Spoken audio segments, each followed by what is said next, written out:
Bonjour, bienvenue sur Argus.fr. Aujourd'hui, on vous parle de SUV. Pas n'importe lesquels SUV, puisqu'il s'agit des SUV italiens, avec l'unique modèle vendu sur le marché, la Fiat 500X, que vous avez sous les yeux. Un modèle compact qui vise le Peugeot 2008, le Renault Captur ou l'Opel Mokka, avec le double avantage d'être proposé en 2 et en 4 roues motrices. Mais les Italiens ne s'arrêteront pas en si bon chemin, ils vont monter beaucoup plus haut en gamme avec un modèle premium chez Maserati. On va découvrir tout de suite le Maserati Levante.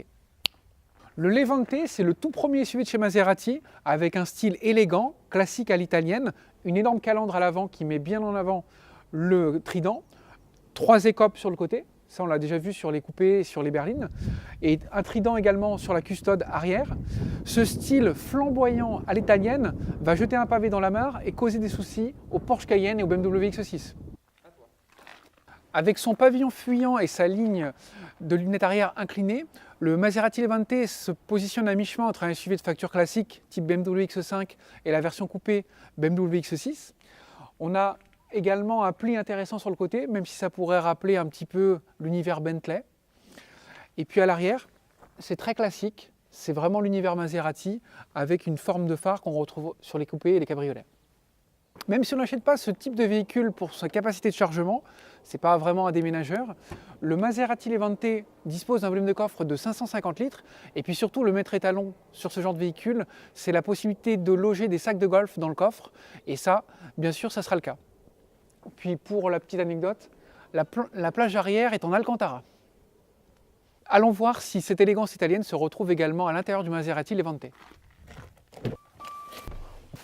Pas de doute, à bord du Maserati Levante, on est vraiment dans un univers luxueux, avec de l'Alcantara en partie haute et une planche de bord intégralement tendue de cuir et de bois précieux.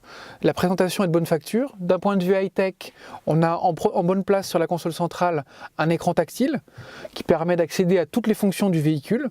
C'est très pratique et surtout c'est de bon ton. Après, il y a pas mal de rangements sur cette console centrale. On peut déposer tous ses effets personnels sans aucun souci.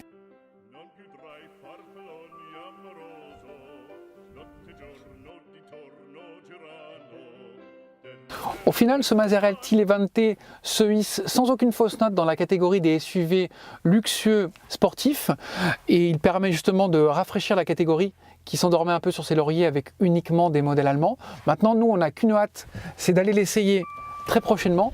On vous donne rendez-vous. À bientôt sur l'Argus.fr.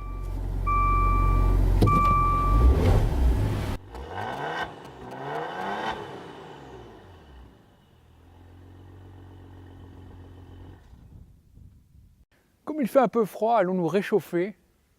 Allez, c'est parti. Même si on n'achète pas ce genre d'engin pour un déménagement, le Maserati Levante a été...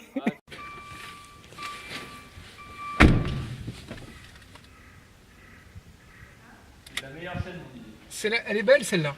Par contre, il faut que je mette le compte. Nous maintenant, on n'a qu'une hâte, c'est d'aller l'essayer. À bientôt. On va le refaire.